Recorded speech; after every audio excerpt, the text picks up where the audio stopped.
Assalamualaikum warahmatullahi wabarakatuh. Mimin lanjutkan lagi cerita Raja Kegelapan Cipenya. Tapi seperti biasa, sebelum dilanjut, bantu tekan tombol like dan berkomentar juga Tuan Renang gas. Bab 1449 Tuan Zhao. Pada saat ini, Zhao tua sedang menatap Zhao Mengxi di depannya, dan tampaknya bertanya kepada Zhao Mengxing di sisi lain. Hal ini membuat kedua saudara kandung itu merasa seperti sedang dipermainkan. Belum lagi betapa tertekannya mereka. Mereka merasa seperti sedang disiksa seperti anjing. Bahkan jika itu bukan penyiksaan fisik, pukulan mental semacam ini bahkan lebih mengerikan, karena membuat mereka merasa seperti anak-anak di depan Zhao tua, tanpa kemampuan untuk melawan. Tidak apa-apa. Zhao Mengxing tergagap di ujung telepon. Dia benar-benar ingin bertanya dengan keras mengapa dia tidak datang, tetapi dia tidak berani. Zhao Mengxi yang telah menunggu lama, merasa malu untuk tinggal lebih lama lagi. Jadi dia berpura-pura merapikan kamar tidur dan naik ke atas. Ekspresi dingin muncul di wajah Tuan Zhao. Dia mengeluarkan ponselnya dan menelepon. Dia tidak mengatakan apa-apa dan menutup telepon setelah panggilan berdering 3 kali. Namun, mobilnya melaju keluar dari Villa Taohuawu. Zhao Mengxi naik ke atas dan memanggil Zhao Mengxing untuk membahas penempatan berikutnya. Bagi mereka, mengadakan pertemuan hanyalah formalitas. Masalah sebenarnya adalah bagaimana cara membunuh Ten Zhao. Sekarang tidak ada kesempatan untuk membunuh Ten Zhao, yang membuat mereka kesal, jadi mereka hanya bisa dikerahkan lagi. Karena itu, Zhao Mengxing tidak punya waktu untuk menarik kembali penempatannya. Saat itu, saat mobil Ten Zhao baru saja memasuki komunitas Villa Taohuawu, sebuah kendaraan segera mengikuti di belakangnya. Melihat kejadian ini, wajah Ten Zhao dipenuhi amarah. Mereka benar-benar akan menyerangnya, jadi dia langsung menelepon polisi tanpa ragu-ragu. Ketika polisi mendengar ada yang berencana menyebabkan kecelakaan mobil, mereka langsung mengirim orang ke sana. Pada saat ini, pengemudi yang mengikuti di belakang mobil Tuan Zhao tidak tahu bahwa polisi telah dipanggil. Wajahnya garang dan bersemangat, dan matanya penuh kegembiraan. Seolah-olah dia ingin memukul seseorang sampai mati karena kegembiraan dan kegembiraan. Dia terus mempercepat lajunya dan mengerahkan kendaraan lain untuk bersiap melakukan intersepsi. Ketika pengemudi Zhao tiba di sebuah persimpangan, ia baru saja menghentikan mobilnya ketika ia melihat 3 truk besar melaju ke arahnya dari depan, kiri, dan kanan, dan sebuah mobil modifikasi menabraknya dari belakang. Jantung pengemudi Zhao bergetar. Ini adalah irama seseorang yang mencoba memukulnya sampai mati. Dia segera membuka pintu mobil, melompat keluar, dan melarikan diri di antara mobil di sebelah kiri dan mobil di belakangnya. Pengemudi keempat mobil itu melihat pengemudi Zhao melarikan diri. Meskipun mereka merasa sedikit menyesal karena tidak semua dari mereka bisa terbunuh di dalam mobil, mereka tetap sangat senang ketika mereka mengira Tuan Zhao ada di dalam dan pasti akan mati. Bagi mereka, membunuh Tuan Zhao adalah prioritas utama. Kecepatan mobil tidak melambat. Tidak lama setelah pengemudi Zhao melarikan diri, terjadi ledakan keras dan tabrakan hebat dengan mobil lain. Mobil Zhao langsung berubah menjadi cakram. Pengemudi keempat mobil itu saling memahami. Ketika mereka melihat mobil Zhao hancur, mereka tahu bahwa orang-orang di dalamnya sudah meninggal. Jadi mereka segera mundur dan memutar balik mobil untuk pergi. Namun suara sirene terdengar di mana-mana, dan mereka dikepung oleh polisi. Salah satu pengemudi mencoba melarikan diri. Tetapi polisi di sisi lain sangat tegas dan menarik pelatuk, menembaknya hingga tewas di tempat. 3 pengemudi yang tersisa begitu ketakutan sehingga mereka tidak berani melarikan diri dan tertangkap. Saat ini, pengemudi Ten Zhao telah menelepon Ten Zhao untuk melaporkan situasi tersebut. Meskipun Tan Zhao marah, ia sangat puas dengan pengemudi tersebut dan memintanya untuk pergi dan beristirahat terlebih dahulu. Tuan Zhao melihat ke atas dan berkata, "Mengsi, antarkan aku ke Plaza Xintiandi." Zhao Mengsi sedang berbicara dengan Zhao Mengsing di telepon, mendiskusikan rencana baru. Ketika dia tiba-tiba mendengar teriakan itu, dia begitu takut sehingga dia segera menutup telepon, berlari keluar rumah, dan berpura-pura sangat sibuk dan bertanya, "Ayah, bukankah ayah bilang tidak bisa pergi?" "Itu tadi, aku pergi sekarang," Tuan Zhao menjawab dengan dingin. Zhao Mengsi merasa sangat tidak nyaman, tetapi dia tidak bisa tidak mematuhinya. Dia hanya bisa mengangguk dan berkata, "Saya akan menelepon supir Anda sekarang." "Tidak perlu, cukup antar aku saja," Tuan Zhao berkata dengan nada yang tidak diragukan lagi. Hati Zhao Mengsi tiba-tiba bergetar. Dia tahu bahwa pengerahan pasukan di jalan belum ditarik. Jika dia terkena, bukankah dia akan mati? Tepat saat dia hendak membuka mulut untuk mencari alasan, Tuan Zhao berkata dengan dingin, "Baru saja, mobil saya sedang dalam perjalanan ke kota dan mengalami kecelakaan mobil. Mobil itu dikepung dan ditabrak oleh 4 mobil dan telah hancur." "Ah," Zhao Mengsi berseru, berpikir dalam hati, "ini tidak baik, bukankah kebenaran telah terungkap sekarang? Kamu ikut aku jalan dan jangan kasih tahu aku di mana." Setelah Tuan Zhao selesai berbicara, dia berdiri dan menatap Zhao Mengsi tanpa bertanya. Zhao Mengsi tiba-tiba menjadi gugup dan tidak berdaya. Dia ingin memberitahu Zhao Mengsing bahwa Tuan Zhao ada di sini, dan dia tidak bisa menelepon untuk memberitahunya. Di sisi lain, Zhao Mengsing ingin menelepon dan meminta anak buahnya untuk mundur. Tetapi tidak ada yang menjawab. Meskipun dia sedikit bingung, dia sibuk dengan penempatan baru dan hanya bisa mengesampingkannya dan berpikir tentang bagaimana cara membunuh Tuan Zhao lagi. Kedua orang itu kehilangan kontak dan tidak tahu bahwa Tan Zhao telah dengan mudah meretas penempatan mereka. Su Piao Miao, yang bersembunyi di kegelapan, sangat terkejut. Memang benar bahwa orang tua itu bijak. Dia sangat mengagumi Tuan Zhao. Bahkan dia tidak tahu bagaimana Tuan Zhao mengaturnya. Tetapi dia tahu bahwa tidak ada yang lemah di antara mereka yang bisa menjadi kepala keluarga. Zhao Mengsi berkendara ke Xintiandi Plaza bersama Tuan Zhao dengan tak berdaya dan cemas. Setelah sarapan, Ji Fei berkendara ke Xintiandi Plaza bersama Huo Lei. Duduk di dalam mobil, Huo Lei teringat saat terakhir kali Ji Fei memberinya cincin berlian di Plaza Xintiandi. Dia sengaja memasangkannya di jari manisnya, tetapi Ji Fei tidak tertarik padanya. Dia sedikit kecewa, dan kemudian dia menyimpannya secara diam-diam. Hatinya sedang kacau balau dan dia tidak tahu bagaimana harus menghadapi Ji Fei sekarang. Terutama saat dia teringat saat Ji Fei tiba-tiba masuk ke kamarnya dan melihat semua hal memalukan di pakaian dalamnya dan wajah cantiknya menjadi sedikit merah dan seluruh tubuhnya terasa panas. "Ada apa? Kamu tidak enak badan?" Ji Fei menoleh dan menatap Huo Lei lalu bertanya. Tubuh Huo Lei bergetar, seluruh tubuhnya menegang, dia menjadi semakin malu, dan dengan cepat menggelengkan kepalanya. Tidak. Aku melihatmu tersipu dan kupikir kau sedang tidak enak badan." Ji Fei melihat ke depan dan berkata dengan tenang. Huo Lei sudah merasa malu, dan sekarang dia merasa lebih malu lagi. "Bagaimana Anda melakukan akuisisi sebelumnya? Ceritakan kepada saya." Ji Fei mengalihkan topik pembicaraan. Huo Lei segera menarik kembali pikirannya dan menatap Ji Fei.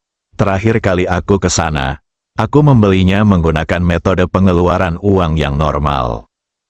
"Engah," Ji Fei tertawa terbahak-bahak. Huo Lei yang tadinya agak gugup, menjadi semakin malu saat mendengar tawa Ji Fei.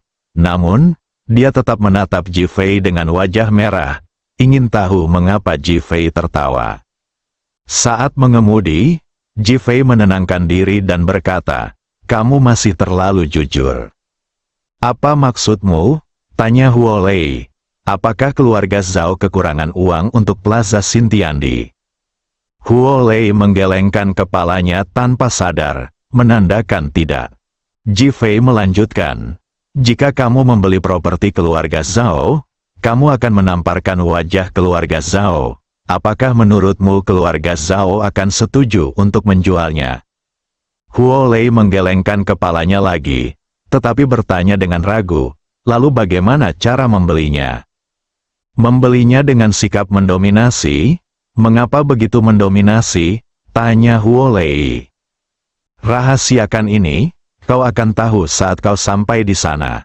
Setelah Ji Fei selesai berbicara, sudut mulutnya melengkung. Holly tenggelam dalam pikirannya yang mendalam.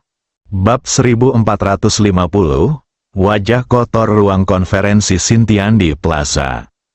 Zhao Mengxing sedang mengatur pertemuan orang-orang perusahaan. Dia duduk di tengah, mengenakan jas hitam dan dasi bergaris merah. Ada ekspresi mengintimidasi di wajahnya, yang membuat semua orang di bawah menundukkan kepala dan tidak berani menatapnya langsung. Orang-orang yang hadir semuanya adalah manajer tingkat menengah dari Xintiandi Plaza. Xintiandi Plaza sebelumnya dikelola oleh Zhao Wenqian, dan dia dan Zhao Mengxing telah menjadi pesaing dalam keluarga Zhao. Zhao Mengxing adalah ketua dewan dan kepala pedagang di perusahaan keluarga Zhao, jadi dia selalu bersikap angkuh dan berkuasa, dengan momentum untuk menekan Zhao Wenqian. Zhao Wenqian adalah cucu kesayangan Tuan Zhao.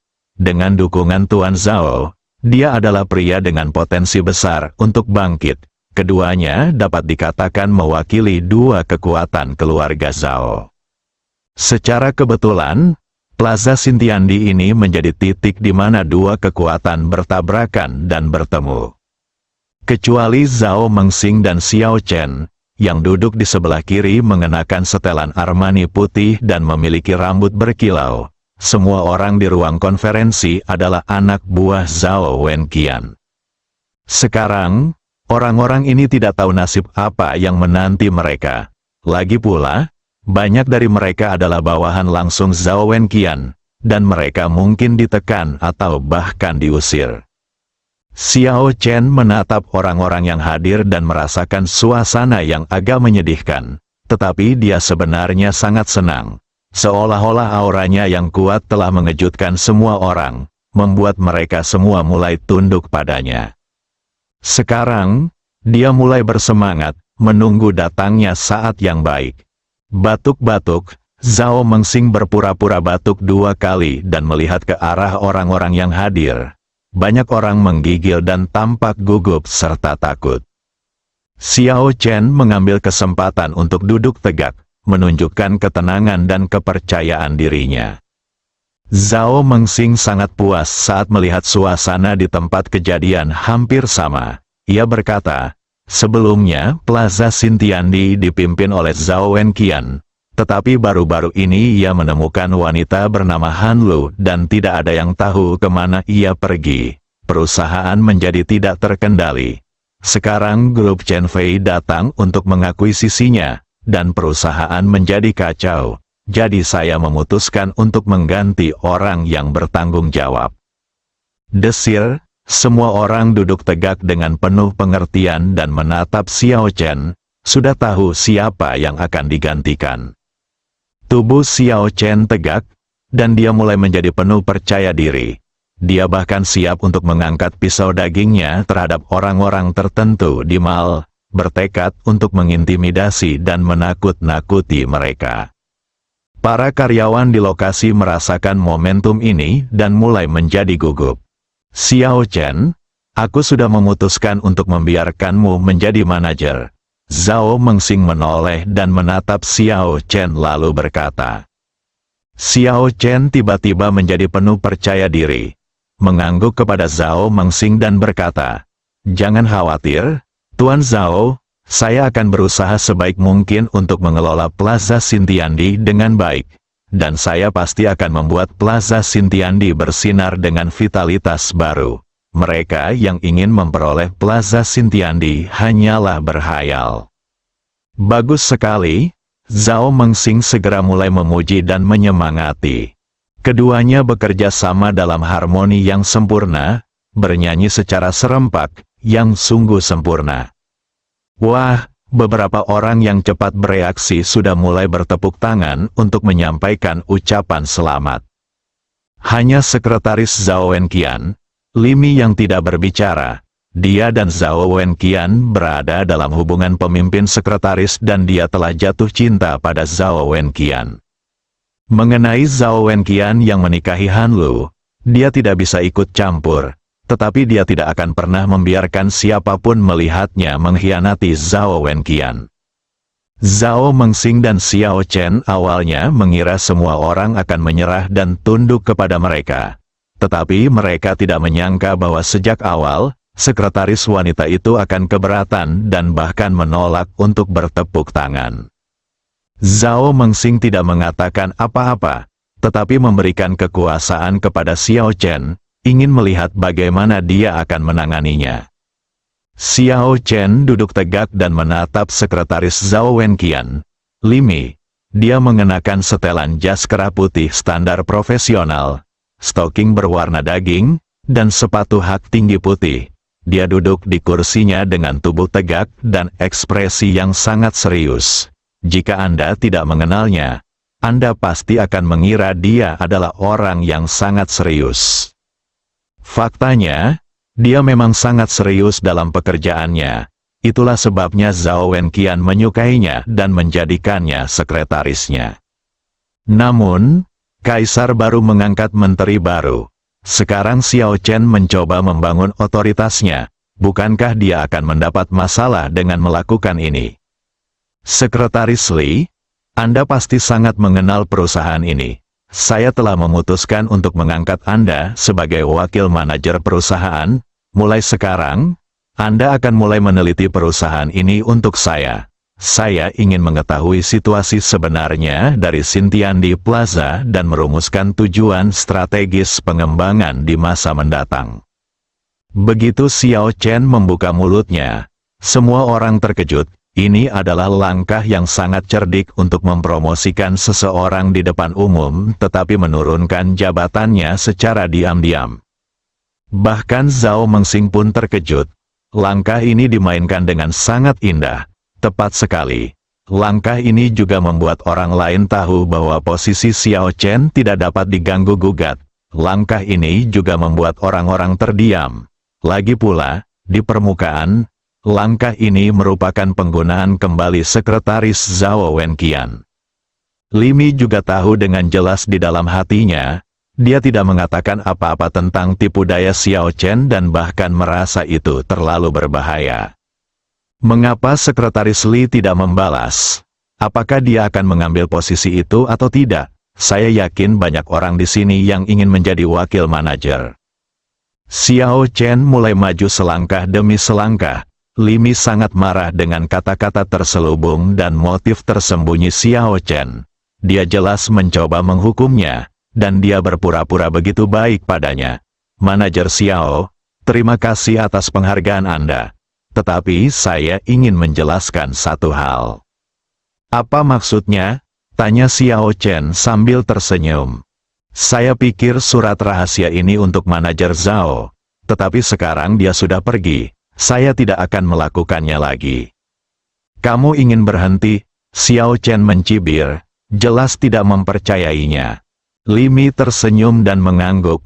Kau benar, aku ingin mengundurkan diri. Anda? Xiao Chen sangat tertekan sehingga dia tidak bisa berkata apa-apa. Dia pikir itu adalah langkah yang sangat cerdik. Tetapi dia tidak menyangka hal itu akan diselesaikan oleh Limi seperti ini. Dia ingin mengabaikannya sepenuhnya, yang membuatnya sangat tertekan. Kamu bisa mengundurkan diri. Tetapi aku butuh seseorang untuk menyelidiki pekerjaanmu sebelum kamu bisa pergi. Maaf, kamu tidak punya wewenang. Limi tidak menunjukkan rasa hormat padanya. Apakah kamu masih begitu sombong? Kata Xiao Chen dengan nada tertekan. Tentu saja. Saya sama sekali tidak bisa mempermalukan manajer Zhao. Lagi pula, semua yang saya lakukan di masa lalu sudah diatur oleh manajer Zhao. Jika Anda memiliki pertanyaan, Anda harus menemui manajer Zhao dan biarkan dia menjelaskannya. Saya yakin Anda akan bisa mendapatkan jawaban yang jelas. Kemarahan Xiao Chen tiba-tiba memuncak dan meluap ke atas kepalanya. Ini memanfaatkan Zhao Wenqian untuk menekannya di hadapan Tuan Zhao. Dia, sang cucu, jelas tidak sebaik cucunya. Apa maksudmu? Apakah kamu karyawan perusahaan atau karyawan Zhao Wenqian? Saya karyawan manajer Zhao. Limi menjawab dengan sangat lugas. Xiao Chen hampir meledak. Kamu dipecat. Sampai jumpa, kata Limi dingin. Lalu berbalik dan pergi. Xiao Chen dipenuhi tanah. Wajah Zhao Mengxing tampak sangat jelek. Tunda rapatnya, dia berjalan keluar dengan wajah muram. Saat itu, Ji Fei membawa Huo Lei ke Xintiandi Plaza. Bersambung.